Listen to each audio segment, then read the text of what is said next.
கோழி குஞ்சுங்கலாம் வெளியிலே கமுத்துறதுனால பனினால நெறைய கோழிங்க இறக்குது. இல்லன்னா மூஞ்சில ஏதாவது பிம்பிள்ஸ் மாரி வருது. பிம்பிள்ஸ்னா கோழிக்கு அம்மாம்ன்னு சொல்லுவோம்ல அது மாரி. பனி பயங்கரமா மனுஷங்களாலயும் தாங்க முடியல. கோழி குஞ்சாலயும் தாங்கவே முடியல. கோழிலாம் நல்லா வளர்ந்துருச்சு. இதுக்கு மேல நம்ம சேஃப்டியா பார்த்துக்கணும். அதனால தான் ரூம்குள்ள சாத்தலாம்னு சொல்லி ஒரு கூண்டு மாரி அடிக்க போறோம். ஆல்ரெடி கூண்டெல்லாம் இருக்கு. அந்த குடோன்ல தான் வச்சிருக்கோம்.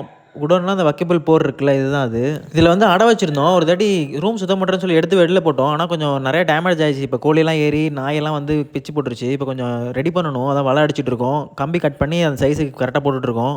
இத எடுத்துட்டு போய் அந்த ரூம்ல ஃபிட் பண்ணி, அதுக்கப்புறம் கோழி குஞ்சுலாம் அதுமேட்டு அதில தான் அடைக்க போறோம். பனி ரொம்ப இருக்கனால கோழி குஞ்சு நம்ம எப்படியாவது காப்பாத்தியே ஆகணும். இல்லாட்டினா இருக்கிற கோழி குஞ்சும் இறந்துரும்.